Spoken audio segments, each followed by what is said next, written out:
नमस्कार साथियों, स्वागत है आप सभी का स्टडी IQ PCS चैनल पर। मेरा नाम है अभिषेक और आज बिहार की खबर में हम बात करने वाले हैं बिहार में होने वाले इन्वेस्टमेंट्स के बारे में। जी हाँ, बिहार में होने वाले हैं चुनाव और इन्वेस्टमेंट्स का जो एक फिगर है वो आप देख पा रहे हैं यहाँ पर। 5,337 करोड़ का इन्वेस्टमेंट होने वाला है बिहार में। और किस सेक्टर में होने वाला है? एनर्जी सेक्टर में, या फिर नवीकरणीय ऊर्जा के लिए। ये जो लक्ष्य निर्धारित किया गया है उसको पूरित करने के लिए, उसको पूरा करने के लिए आज हम इस वीडियो में बात करेंगे कि क्या रिन्यूएबल एनर्जी के टारगेट्स डिसाइड किए गए हैं बिहार के लिए और कितनी फंडिंग जो है वो प्रोवाइड की जा रही है, कौन कौन सी कंपनीज को ये से के साथ में MOU किया जाने वाला है। इस वीडियो को शुरुआत से अंत तक पूरा देखिएगा, आपके लिए काफी इंफॉर्मेटिव रहेगा ये वीडियो। लास्ट में एक क्वेश्चन भी है, उसका भी आंसर देना है आपको कमेंट बॉक्स में। चलिए वीडियो को स्टार्ट करते हैं। और न्यूज के आर्टिकल्स यहाँ पर आप देख पा रहे हैं। Bihar government sets 23,968 crore 968 megawatt renewable energy targets by 2029 and 30 2029-30 तक 2029 से 2030 तक का एक बिहार गवर्नमेंट का टारगेट है। एनर्जी पैदा करने का टारगेट है 23,968, यानी मोटे मोटे तौर पर 24,000 मेगावाट का एनर्जी डिसाइड किया गया है। कितने अमाउंट में? 5,337 करोड़ का इन्वेस्टमेंट पुश जो है इसको दिया जाने वाला है। दूसरा एक न्यूज़ का आर्टिकल है कि भाई बिहार में सिर्फ 125 यूनिट ही फ्री बिजली नहीं दी जाएगी। नीतीश सरकार ने उठाया है एक और बड़ा फैसला कदम, जाने क्या होने वाला है खास। तो मतलब इस आर्टिकल के अंदर यही था, इसी के बारे में ये बताया गया था आर्टिकल में। और यहाँ पर 125 यूनिट फ्री बिजली की भी बात करी थी हमारे present chief minister Nitish Kumar ji ने। तो क्या क्या ऐसे मुद्दे हैं, क्या क्या ऐसे वादे किए गए हैं, आइए जरा देखते हैं यहाँ पर आर्टिकल्स में। तो सबसे पहले, जैसे कि इस टॉपिक को हमने जोड़ा हुआ है रिन्यूएबल एनर्जी से, नवीकरणीय ऊर्जा से, तो पहले हम जान लेते हैं कि नवीकरणीय ऊर्जा होती क्या है। राइट, कई बार कंफ्यूजन रहता है स्टूडेंट्स को कि नवीकरणीय ऊर्जा क्या है ना, या फिर यहाँ पर नॉन रिन्यूएबल क्या होता है, किस में रिन्यूएबल्स में क्या क्या चीज़ें आती हैं। तो देखिए, सबसे पहला जो एक यहाँ पर आता है वो आता है हाइड्रो इलेक्ट्रिक पावर।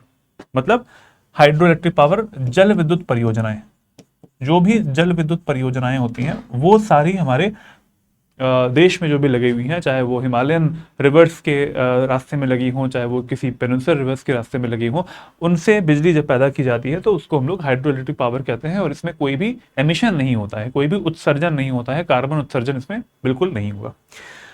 इसके अलावा दूसरी आती है वेव एनर्जी। वेव मतलब जो लहरें आ रही होती हैं, तरंगे आ रही होती हैं, उनके माध्यम से जो भी एनर्जी निकाली जा सकती है वो वेव एनर्जी भी रिन्यूएबल एनर्जी के ही अंतर्गत आती है। इसके अलावा टाइडल एनर्जी, ज्वारीय ऊर्जा, जब ज्वार और भाटा आता है तो उससे भी कोई भी उत्सर्जन तो होता नहीं है, कार्बन उत्सर्जन, और ये एक नवीकरणीय ऊर्जा है क्योंकि उससे ऊर्जा पैदा की जाती है।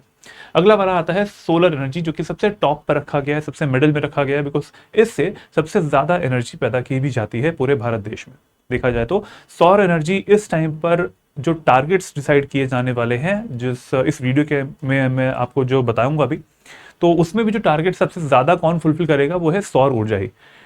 ये अवेलेबल, क्योंकि हमारा भारत देश ऐसे एरिया में आता है, ट्रॉपिकल कंट्री है, सब ट्रॉपिकल एरिया जो भी आता है यहाँ पर वो सबसे ज़्यादा आता है। इंटरनेशनल सोलर अलायंस में इंडिया की एक भागीदारी जो है वो बहुत ही प्रबल भी रही है, इससे पहले आप जानते भी होंगे। तो सोलर एनर्जी भी एक नवीकरणीय ऊर्जा में ही आती है, सौर ऊर्जा। इसके अलावा अगले आती है बायोमास एनर्जी, जो भी कृषि अपशिष्ट होता है या फिर जो भी ऑर्गेनिक मटेरियल्स होते हैं, अगर उनसे हम लोग यहाँ पर गैस बना पाते हैं तो बायोमास एनर्जी या फिर बायोगैस एनर्जी जो होती है वो भी एक तरीके की नवीकरणीय ऊर्जा ही है। जियोथर्मल, भूतापीय ऊर्जा, वो भी इसी में आती है। पृथ्वी के अंदर से आने वाली जो एनर्जी है, अगर उसकी वजह से कोई जो एनर्जी है मिल पाती है, तापीय ऊर्जा, भूतापीय ऊर्जा मिल पाती है, then it is also covered in the renewable energy. इसके अलावा आती है पवन ऊर्जा। पवन ऊर्जा के लिए आपको विंड के लिए जो हमारे विंड मिल्स होती हैं वो लगाई जाती हैं, तो उससे भी हमें एनर्जी मिलती है, that is also covered in the renewable energy. तो ये सारे नवीकरणीय ऊर्जा के स्रोत हैं। बिहार में कौन कौन से फोकस वाले पॉइंट्स हैं? जल विद्युत परियोजना बिहार के लिए रहने वाली है, मतलब इसको इंक्लूड किया गया है यहाँ पर। इसके अलावा वेव एनर्जी नहीं है बिहार के लिए, टाइडल भी नहीं है, सोलर आपको मिलेगी। यस, सोलर बिहार के लिए इंक्लूड किया गया है, इस जो इन्वेस्टमेंट के लिए, पुश के लिए किया गया है, एक पॉलिसी बनाई गई है। इसके अलावा बायोमास के लिए किया गया है, और बायोमास को इंक्लूड किया गया है, और साथ में विंड एनर्जी को इंक्लूड किया गया है। तो बिहार में इन एनर्जी के तरीकों को पर फोकस किया जाने वाला है, नवीकरणीय ऊर्जा के स्रोतों से ऊर्जा जो प्राप्त की जाने वाली है उसको बढ़ाने के लिए। चलिए आगे बढ़ते हैं और देखते हैं कि क्या क्या फीचर्स आएंगे। तो दो पॉलिसीज हैं, इनके नाम जरा आप लोग याद रखें कि प्रीलिम्स में और मेंस एग्जामिनेशन में इनसे क्वेश्चंस बन सकते हैं। इन दोनों पॉलिसीज के नाम क्या है? पहली पॉलिसी है यहाँ पर Bihar policy for promotion of new and renewable energy sources 2025। ये इंपॉर्टेंट नाम है, ध्यान रखिएगा, Bihar policy for promotion of new and renewable energy resources 2025 and the second policies name is Bihar policy for promotion of pumped storage project. पहली बात, ये जो energy sources की बात कर रही है ये वाली पॉलिसी, और ये जो है वो एनर्जी अगर पैदा हो चुकी है तो उसको स्टोरेज करने की बात की जा रही है, ठीक है, उसको संरक्षित करने की, उसको भंडारण करने की बात की जा रही है इस नीति में।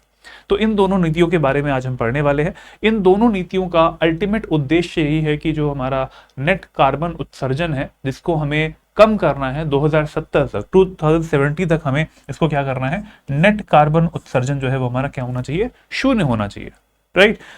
जैसे कि यहाँ उद्देश्य लिखा भी हुआ है, इट्स लाइक इसका उद्देश्य 2070 तक शुद्ध शून्य उत्सर्जन प्राप्त करने के लिए भारत के राष्ट्रीय लक्ष्य के अनुरूप करना है। तो इंडिया का लक्ष्य कितना है?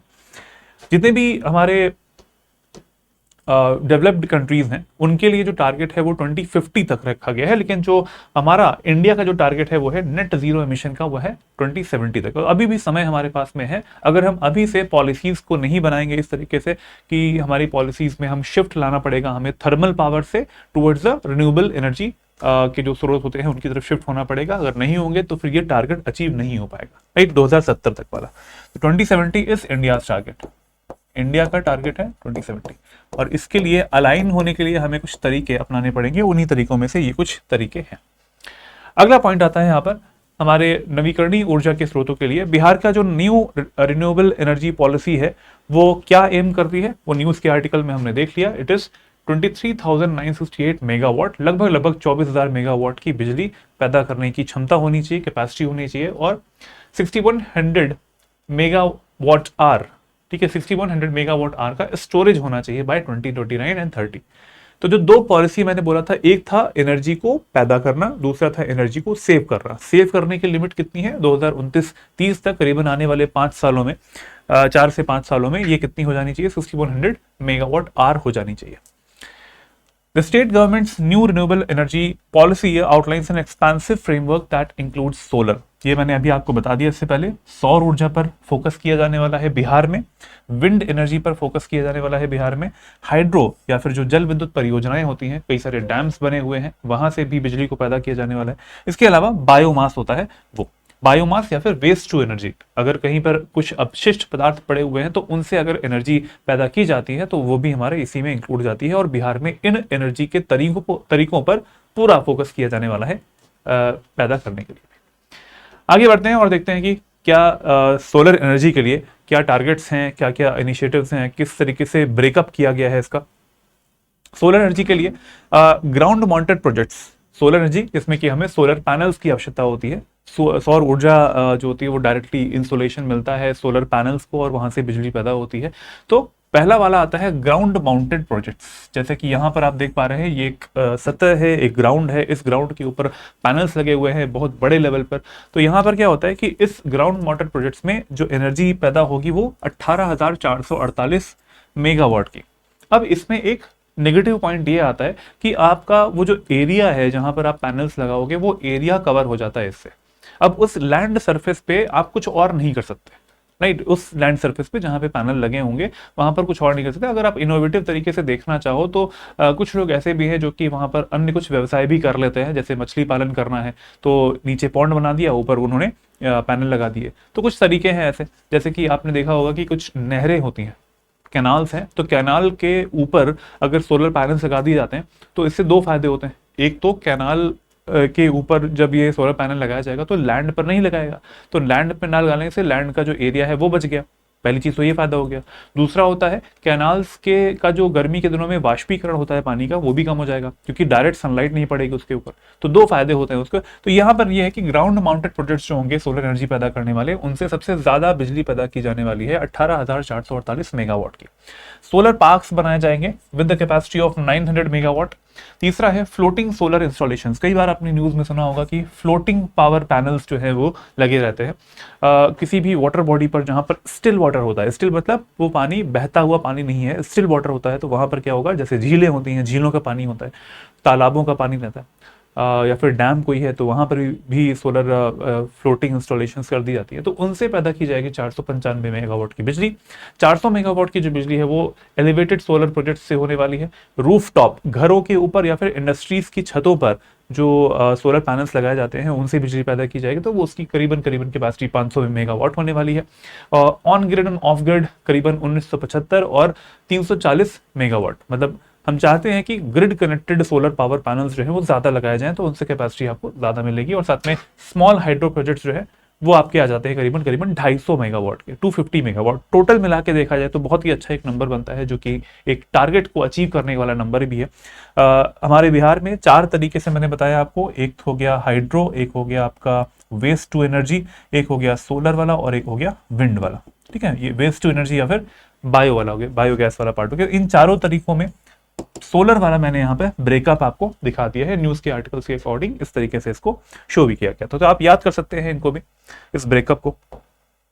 अगला आता है कि ये जो डेवलपमेंट है इसको करने के लिए, सोलर पावर्स के लिए किन किन कंपनीज को ये के साथ में एमओयू किया गया है, मेमोरेंडम ऑफ अंडरस्टैंडिंग किया गया है। तो वो कंपनीज का नाम क्या है, लार्सन एंड टूब्रो है इसमें, एनटीपीसी आता है, अवादा ग्रुप आता है और एसईसीआई लिमिटेड जो है यहाँ पर आने वाला है। इन चारों कंपनीज के साथ एमओयू भी किया गया है। इसका विकास के लिए बिहार राज्य विद्युत उत्पादन कंपनी लिमिटेड और बिहार अक्षय ऊर्जा विकास एजेंसी द्वारा 4 कंपनियों के साथ में 2357 मेगावाट के विकास के लिए कुछ 5337 करोड़ रुपए के निवेश का वादा किया गया है। तो मैंने शुरुआत में जो आपको बताया था इन्वेस्टमेंट होगा, तो इन्वेस्टमेंट कहां से होगा, यहां से होने वाला है।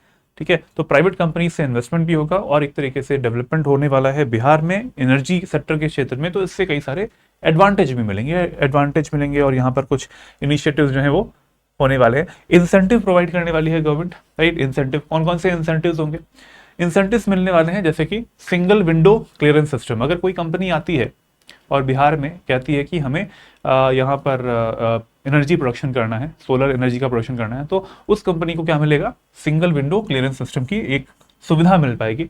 इंसेंटिव है ये, सुविधा ही है। इसके अलावा आता है अगला पॉइंट, वो है औद्योगिक भूमि के लिए स्टाम्प शुल्क और पंजीकरण शुल्क में 100% की छूट मिलने वाली है। बहुत बड़ी बात है, बहुत अच्छी बात भी है ना। इंस्टॉलेशन करने के लिए अगर कोई स्टैम्प ड्यूटी या रजिस्ट्रेशन फीस ये सब नहीं पड़ेगा तो अच्छी बात है, कंपनीज के लिए पैसे भी कम लगेंगे उनको और इंस्टॉल भी कर पाएंगे, फायदा दोनों का हो जाता है। तीसरा यहाँ पे पॉइंट आता है छत पर स्थापित भवनों के लिए भवन की ऊंचाई के मापदंडों की में ढील, क्योंकि अगर गवर्नमेंट की तरफ से सोलर रूफटॉप पैनल्स लगाने के लिए प्रेरित किया जा रहा है तो वहां पर यह भी पॉइंट है कि हाइट, जो इंडस्ट्रीज के जो बिल्डिंग्स होती है ना उनकी हाइट एक फिक्स रहती है कि इससे ज़्यादा फ्लोर्स की आप बिल्डिंग नहीं बना सकते। तो यहाँ पर कुछ ढील दी जाएगी उसके लिए भी।